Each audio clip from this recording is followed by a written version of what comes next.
అందరికీ స్వాగతం అండి. ఇప్పుడు నేను చెప్పబోయే కథ అక్బర్ బీర్బల్ కథల్లో చిన్ని చిన్ని సంఘటనలు. అయితే మరి మొదటి సంఘటనలోకి వెళ్దామా? ఎవరు గుడ్డివారు? ఒకసారి అక్బర్ దర్బార్లో ఉన్న వాళ్ళకి ఒక వింత ప్రశ్న వేశాడు.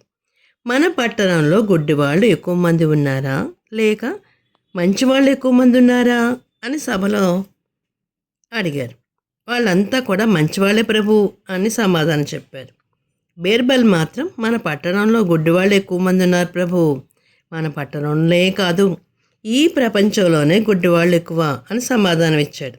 అలా ఎలా చెప్పగలవు అని ఆశ్చర్యంగా ప్రశ్నించాడు అక్బర్. ఇప్పుడు నేను సమాధానం చెప్పలేను, కానీ నాకు ఒక్క 2 రోజులు గడివిస్తే కనుక నేను దాన్ని రుజువు చేస్తాను అన్నాడు వినయంగా. మన్నాడు బీర్బల్ ఊళ్ళో జనసంచారం ఎక్కువగా ఉండే 4 కోడల మధ్యలో దగ్గర కూర్చున్నాడు. అతని చుట్టూ పాత చెప్పులు ఉన్నాయి. బీర్బల్ ఒక తెగిన చెప్పుని చేతిలోకి తీసుకుని దాన్ని కుడుతూ కూర్చున్నాడు. ఆ దారిని పోయే ప్రతి ఒక్కరూ బీర్బల్ గారు అక్కడే కూర్చుని మీరు ఏం చేస్తున్నారు అని అడుగుతూ ఉన్నారు.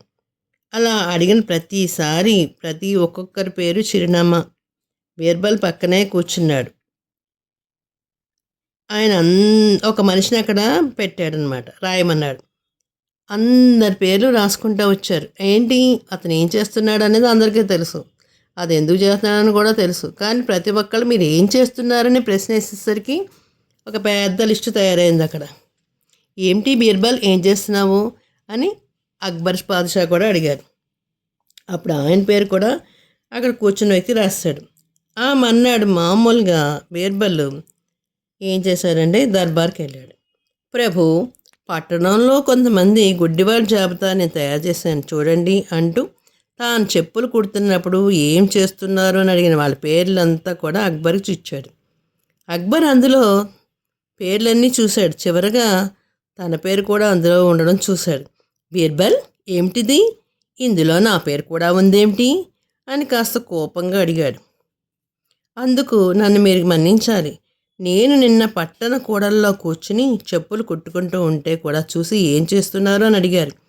చివరికి మీరు కూడా నన్ను ప్రశ్నేశారు. కాబట్టి ఆ జాబితాలో మీరందరూ కూడా గుడ్డి వాళ్ళ కిందే లెక్క కదా. నేను చెప్పులు కుట్టుకుంటున్నానన్న విషయం మీకు అందరికీ తెలుసు. అయినా ఏం చేస్తున్నానంటే నేను చేసే పనిని తెలియనట్టుగా నటించడమే కదా. బీర్బల్ అలా రుజువు చేయడంతోనే ఆయన సమాధానానికి అక్బర్ సంతోషించి అతన్ని సత్కారం చేశారన్నమాట. ఒక చిన్న సంఘటన చెప్పుకుందామా అయితేని. ఉత్తమమైన ఆయుధం ఏది? అక్బర్ చక్రవర్తి ఒకనాడు ముఖ్య పనులతో కలిసి ప్రముఖులతో కలిసి ఉద్యానానికి వెళ్తున్నాడు. గులాబీ తోట అందాన్ని చూసి ముగ్ధుడై, ఆహా, బోతల స్వర్గంగా ఉంది గులాబీ తోట అన్నాడు. అవును ప్రభు, మీరన్నది అక్షర సత్యం అన్నాడు వెనకాల నుంచి ప్రముఖులు. ఒక్క బీర్బల్ తప్ప అందరూ బీర్బల్ కేసు తిరిగి చూశారు. అతడు దేన్నో అదే పనిగా వెతుకుతూ కనిపించాడు. బీర్బల్, పోతల స్వర్గం అంటూ ఉంటే అది ఇదేనని అనుకున్నాను, దాని గురించి నీ అభిప్రాయం చెప్పలేదేమిటి మరి అన్నాడు అక్బర్. ఉద్యానవనం చాలా అందంగా ఉంది, అందులో సందేహం లేదు. అయినా అంటూ ఆగాడు బీర్బల్. అంటే నువ్వు నా అభిప్రాయంతో ఏకీభవించట్లేదన్నమాట. అయినా ఏమిటి అన్నాడు బీర్బల్ తీవ్ర స్వరంతో. అందం ఉన్న చోటే ప్రమాదం ఉంటుంది కదా అన్నాడు ప్రమాదమా? గులాబీ చెట్లు కొన్న ముళ్ళు గురించి చెబుతున్నావా అని అడిగాడు బీర్బల్. ముళ్ళు గులాబీలకు సహజ కవచాలు, నేను వాటి గురించి చెప్పట్లేదు అన్నాడు బీర్బల్. మరి గడ్డిలో దాగున్నా ఉండే పాముల గురించి చెబుతున్నావా అన్నాడు అక్బర్. మనుషులు అడుగుల చప్పుడు వినగానే పాములు పారిపోతాయి, ప్రాణరక్షణకు మాత్రమే కాటేస్తాయి అన్నాడు బీర్బల్. మరి ప్రమాదంలో దేనివల్లో కాస్త స్పష్టంగా చెప్పు అన్నాడు అక్బర్. శక్తివంతులైన ప్రభువులకు శత్రువులు కూడా లెక్కకు ఎక్కువగానే ఉంటారు. సమయం చూసి దెబ్బతీయడానికి కాచుకుని ఉంటారు. ముఖ్యంగా ఇరుగు పొరుగు రాజులు భయం కారణంగానో అసూయ వలనో ఎలాగైనా మిమ్మల్ని పడగొట్టాలని చూస్తూ ఉంటారు. అలాంటి వారి పట్ల ప్రభువులు నిరంతరము అప్రమత్తమై ఉండటం అవసరం అన్నాడు బీర్బల్. ఆ మాటలతో అక్బర్ ఆలోచనలో పడ్డాడు. ఏమిటి, నాకేమన్నా కష్టం కలిగేలా ఉందా, ఏదైనా అపాయం జరుగుతుందా అనుకున్నాడు. అలా అని మౌనంగా వెనక్కి తిరిగాడు. ఆ మరునాడు నిండు సభలో అక్బర్ హఠాత్తుగా ఆపద మనకి వచ్చినప్పుడు మన రక్షణ కోసము ఏ ఆయుధాన్ని ఉపయోగిస్తే మంచిది అని సభాసదులను అందరినీ ఉద్దేశించి అడిగాడు. ఒకడు చెప్పాడు, పదునైన ఖడ్గం అన్నాడు. ఇంకో సభికుడు అన్నాడు, కత్తి పట్టిన వాడు ఖడ్గవీరుడై ఉన్నప్పుడు అది ఉపయోగపడుతుందని ఇంకొకరు చెప్పారు. బీర్బల్ దూరం నుంచే శత్రువుల మీదకి ప్రయోగించవచ్చు కనుక ఈటే ఉత్తమమైన ఆయుధం అని ఇంకొకటి చెప్పారు. ఈట మీద తన మీదకి రాకముందే శత్రువు దాని మధ్యలోనే పడగొట్టొచ్చని అన్నాడు బీర్బల్. ఫిరంగి అన్నాడు మరొక సభ్యుడు. దాడి హఠాత్తుగా జరిగినప్పుడు ఫిరంగి వెతుక్కోవడం సులభం కాదు కదా అన్నాడు బీర్బల్. ఖడ్గమో కాదు, ఈటే కాదు, ఫిరంగి కాదు, మరి మీ దృష్టిలో ఉత్తమమైన ఆయుధం ఏది బీర్బల్ అని అడిగాడు అక్బర్. పరిస్థితిని తగ్గట్టుగా ఉపయోగపడేది ఉత్తమ ఆయుధం అన్నాడు బీర్బల్. ఫలానా ఆయుధం అని చెప్పలేవు అంతే కదా అన్నాడు బీర్బల్ కష్టకటుగా.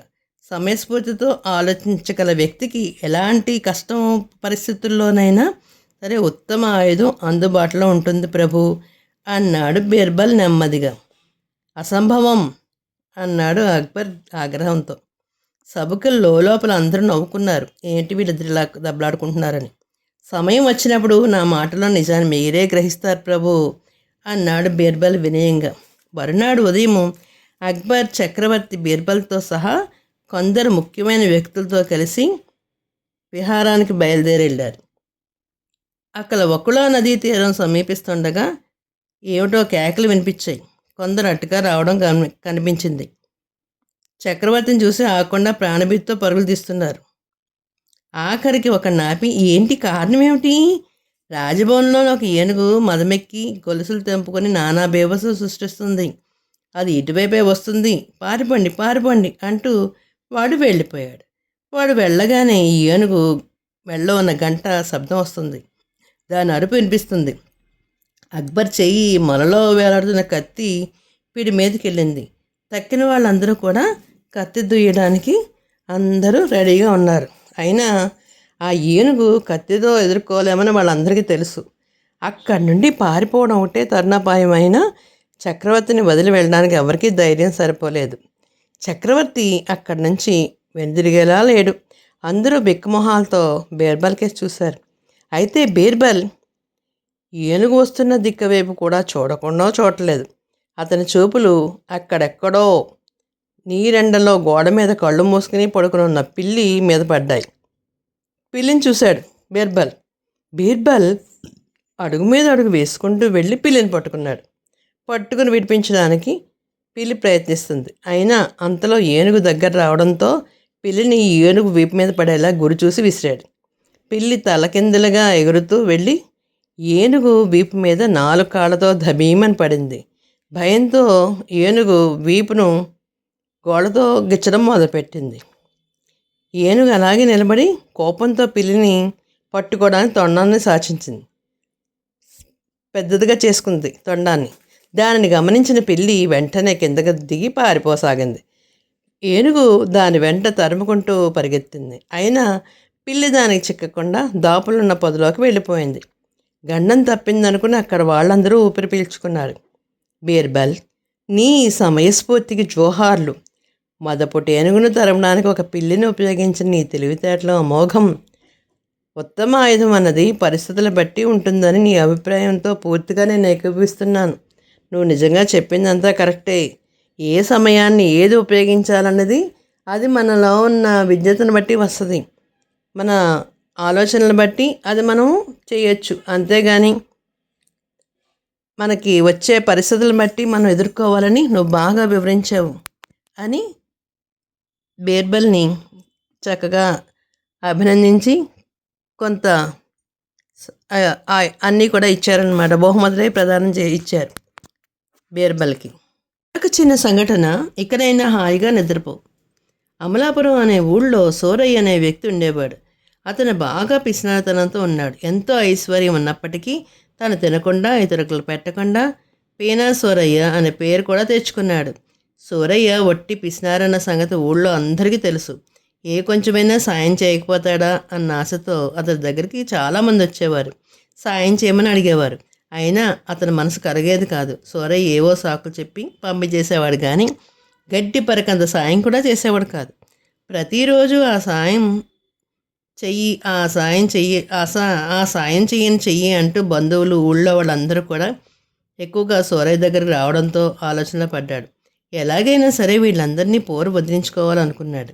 అనుకున్నది తడుగా తన పొలాలు నగలు అన్నింటినీ అమ్మేసి పెద్ద ఎత్తున బంగారం కొన్నాడు. ఊరికి దగ్గరలో ఉన్న ఒక పాడుబడ్డ బావిలో ఎవరూ కనుక్కోలేని చోట ఆ బంగారాన్ని అంతా దాచేశాడు సూరయ్య.